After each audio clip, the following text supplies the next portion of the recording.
नमस्ते।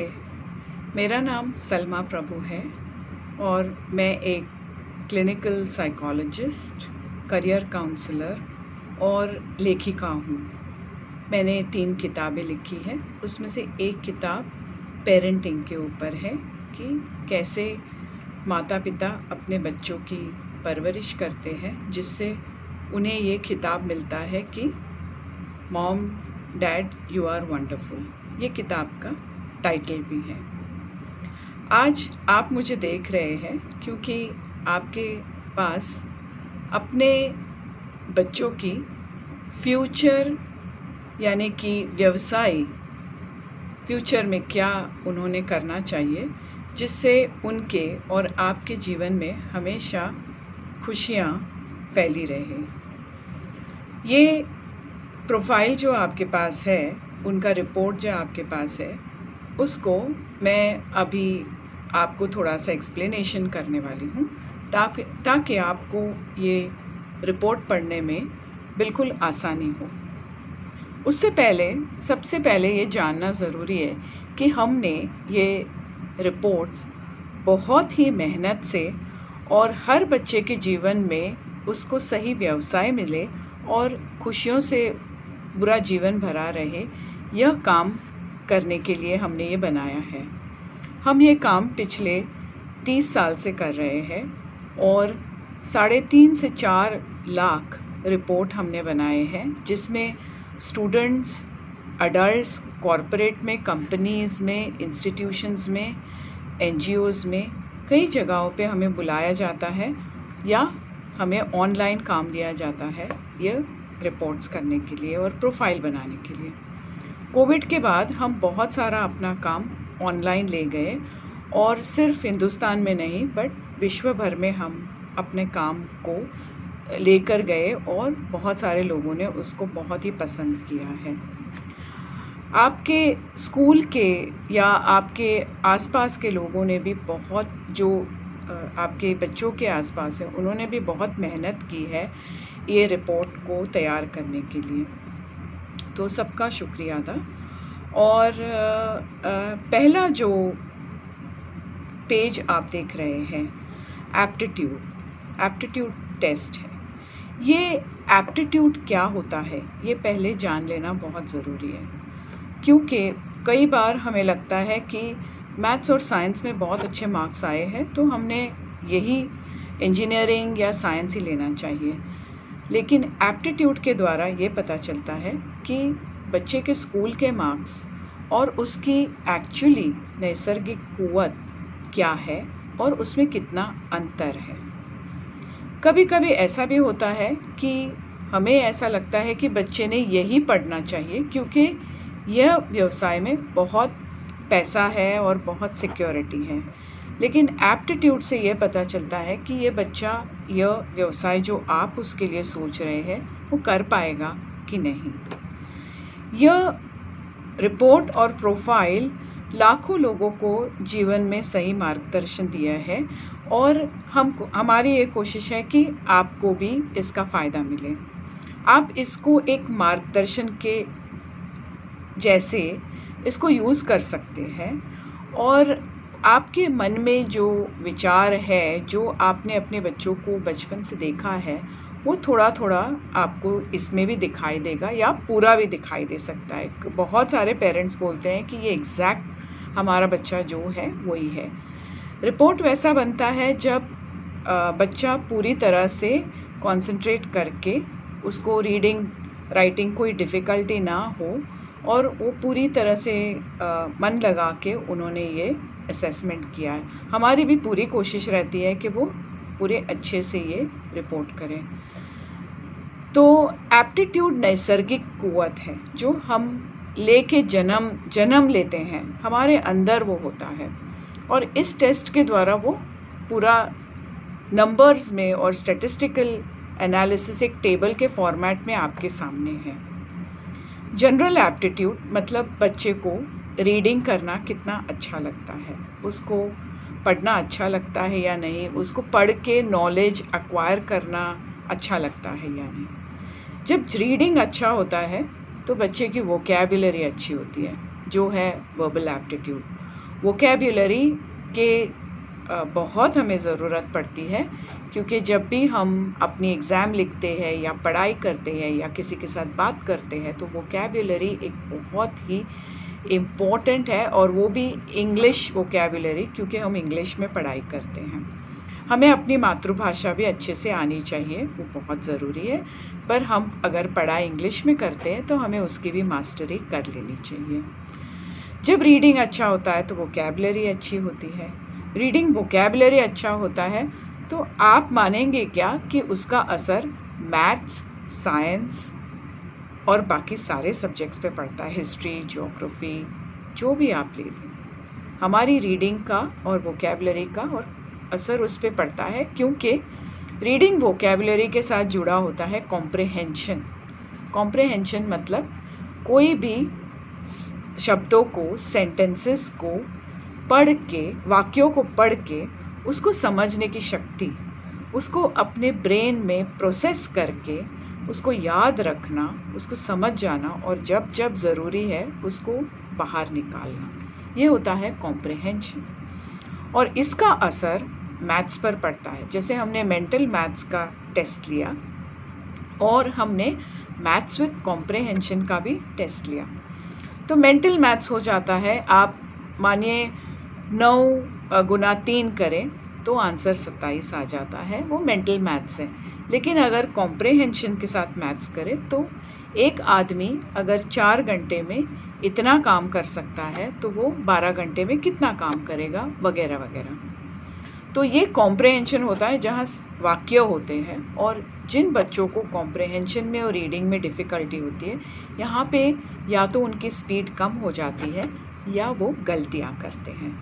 तो हम ये दोनों टेस्ट करते हैं ताकि हमें समझ में आए कि बच्चे को सच में मैथ्स में तकलीफ़ है या कॉम्प्रिहेंशन में है या दोनों में है, ताकि आप उसको मदद कर सके ये दोनों एरिया में या एक एरिया में उसका बिल्डअप करने के लिए, उसका इम्प्रूवमेंट लाने के लिए, उसको हेल्प करने के लिए। उसके बाद है स्पेटियल एप्टीट्यूड, जो डिज़ाइनिंग में वापरा जाता है।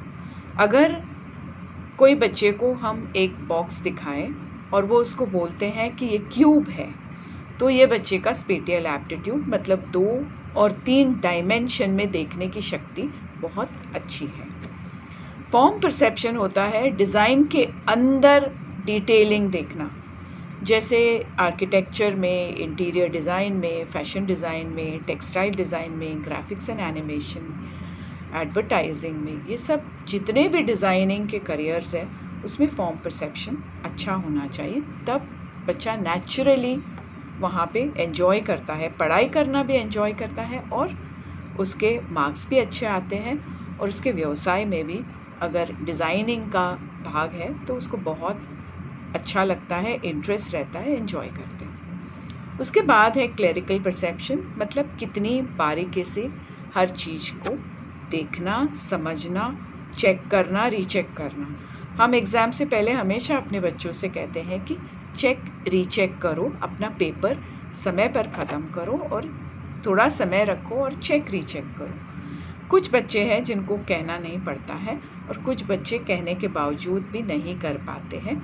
इनका क्लरिकल परसेप्शन इम्प्रूव करना बहुत ज़रूरी है, क्योंकि सारे करियर्स में क्लरिकल परसेप्शन अच्छा होना बहुत ही ज़रूरी है। स्पीड और मोटर कोऑर्डिनेशन से पता चलता है कि इनका रिस्पॉन्स टाइम कितना है, इनको टाइम वक्त लगता है काम करने के लिए, अपने एग्ज़ाम्स लिखने के लिए, अपना बाकी काम करने के लिए, या फिर इनका स्पीड सही है। तो ये हो गया एप्टीट्यूड का एक्सप्लेनेशन। और जितनी नैसर्गिक कुव्वत को हम ध्यान में रखें अपना व्यवसाय सिलेक्ट करने के लिए, उतना वो बेटर होता है। इसको डबल चेक करने के लिए हमने इंटेलिजेंस टेस्ट किया है, जिसमें वर्बल और नॉन वर्बल इंटेलिजेंस होता है। वर्बल मतलब कुछ प्रश्न है, पढ़ना है, ऑप्शंस है, उसमें से आंसर सिलेक्ट करना है और मार्क करना है। तो ये जो प्रश्न है वो इजी से हार्ड, मतलब सरल से ज़्यादा कठिन होते जाते हैं, और इनको 75 प्रश्न सॉल्व करना है 30 मिनट में। यहाँ पे फिर से उनका कॉम्प्रिहेंशन और उनकी रीजनिंग, उनकी कितने इंटेलिजेंस है, कितना अपना दिमाग यूज़ कर सकते हैं, कितना रीडिंग कर सकते हैं, कितना तेज़ी से ये सोच सकते हैं, उसका एनालिसिस होता है। यह हम परसेंटाइल रैंक में वहाँ पे स्कोर दिए हुए हैं। परसेंटाइल रैंक मतलब 100 बच्चों में अगर आपके बच्चे को रखा जाए तो उसका पोजीशन क्या है। तो अगर वहाँ पे बच्चे को स्कोर मिला है 50 का, तो आपके बच्चे का पोजीशन है 50वें नंबर पे। अगर 60 है तो आपके बच्चे का पोजीशन है 40th परसेंटाइल पे। इनके साथ कई और बच्चे उसी नंबर पे हो सकते हैं। ये 100 आउट ऑफ 100 वाला मामला नहीं है। तो ऐसा भी हो सकता है कि 10 बच्चे हैं जो सेम पोजीशन पे हैं, और या 4 बच्चे हैं या 20 बच्चे हैं वही पोजीशन पे हैं। तो ये हो गया परसेंटाइल रैंक, और ये कंफर्म करता है एप्टीट्यूड टेस्ट के भी स्कोर्स परसेंटाइल रैंक से, वर्बल नॉन वर्बल से हम चेक करते हैं। हमारे टेस्ट में कई जगहों पे छोटे छोटे चेक पॉइंट्स हैं जिससे हमें पता चलता है कि बच्चे ने टेस्ट सही किया है या उसको कोई लर्निंग डिफ़िकल्टी है या उसको कोई रीडिंग का प्रॉब्लम है। तो ये हमारे टेस्ट में ये भी पता चल जाता है। तीसरा टेस्ट है इंटरेस्ट। इंटरेस्ट मतलब रुचि। जिस बात में हमको रुचि होती है उसमें हमें कहना नहीं पड़ता है किसी को कि बेटा पढ़ाई करो। तो आपने देखा होगा कि जिस सब्जेक्ट में बच्चों को रुचि है उसमें आपको उन्हें कुछ कहना नहीं पड़ता है। तो इंटरेस्ट टेस्ट से पता चल जाता है कि इनका इंटरेस्ट कहाँ है। इनको आउटडोर बाहर के काम अच्छे लगते हैं, या इनको मशीनरी के काम अच्छे लगते हैं, या इनको साइंस में एक्सपेरिमेंट्स करना अच्छा लगता है, या इनको नंबर्स के साथ काम करना अच्छा लगता है। इनको लोगों को समझा के एक्सप्लेन करके मार्केटिंग करने में इंटरेस्ट है, या मैनेजमेंट में इंटरेस्ट है। इनको इंजीनियरिंग में है या डॉक्टर बनने में इंटरेस्ट है। इनको सितारों के साथ आसमान देखना अच्छा लगता है, या जानवरों के साथ काम करना अच्छा लगता है, या पेड़ पौधों में बहुत ज़्यादा रुचि है, या पानी के नीचे रहने वाले प्राणियों में बहुत रुचि है। यह भी पता चल जाता है कि इनको डिज़ाइनिंग में बहुत रुचि है, फिल्म बनाना अच्छा लगता है, लॉयर बनना है, या फिर साइकोलॉजिस्ट मेरी तरह बनना है।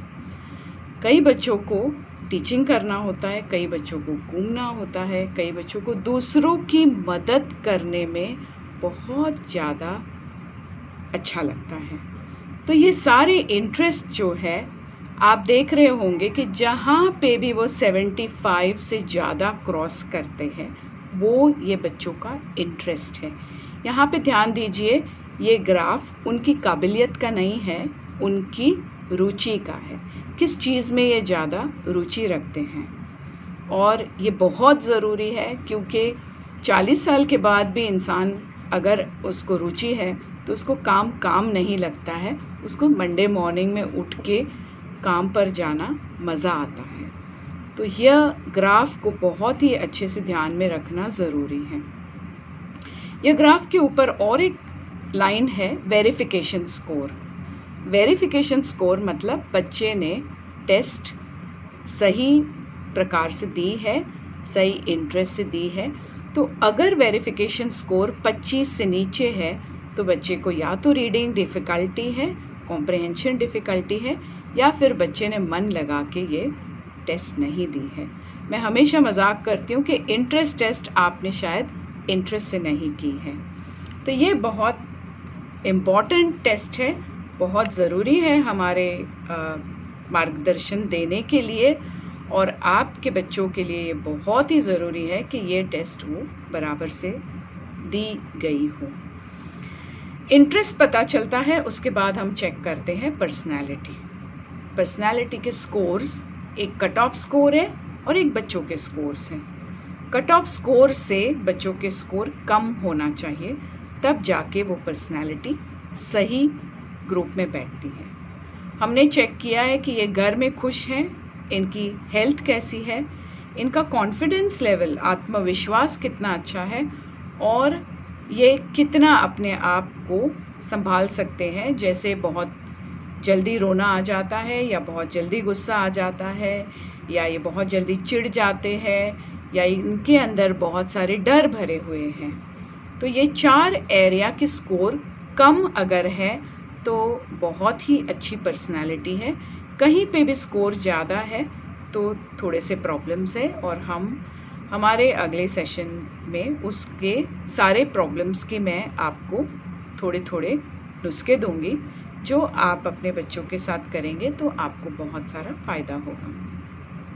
ये सारे टेस्ट को नज़र में रखते हुए हम करियर के रिकमेंडेशन देते हैं। जैसे लास्ट पेज पे आपको दिख रहा होगा कि हमने बच्चों को, अगर सपोज़ उनके इंटरेस्ट है कंप्यूटेशनल साइंटिफिक, तो हमने उनको बायोटेक्नोलॉजी, बायो इन्फॉर्मेटिक्स, कंप्यूटर्स, ऐसे करियर्स में इनका इंटरेस्ट दिख रहा है, वो बताया है। हो सकता है कोई कॉम्बिनेशन में है परसुएसिव, सोशल सर्विस, लिटरेरी, तो ये लॉयर बनना चाहते हैं, इकोनॉमिक्स करना चाहते हैं, हिस्ट्री पढ़ना चाहते हैं, साइकोलॉजी पढ़ना चाहते हैं, ये बिल्कुल क्लियर दिख रहा है। ये मैनेजमेंट भी कर सकते हैं, ह्यूमन रिसोर्स मैनेजमेंट। कई आपने देखा होगा आउटडोर, परसुएसिव, सोशल सर्विस, ज़रूर इसमें दिख रहा है कि इनको एनडीए ज्वाइन करना है या आर्मी ज्वाइन करना है। अगर मैंने रिपोर्ट में आर्मी मेंशन किया है तो ये बच्चे डिफेंस में डेफिनेटली इनका स्कोप है, इनका मन है, इनको इंटरेस्ट है, और ये चेक कर सकते हैं कि इनको आर्मी, एयरफोर्स या नेवी करना है। और इस तरह से ये प्रोफाइल को आप यूज़ कर सकते हैं अपने बच्चे का व्यवसाय के लिए। Thank you.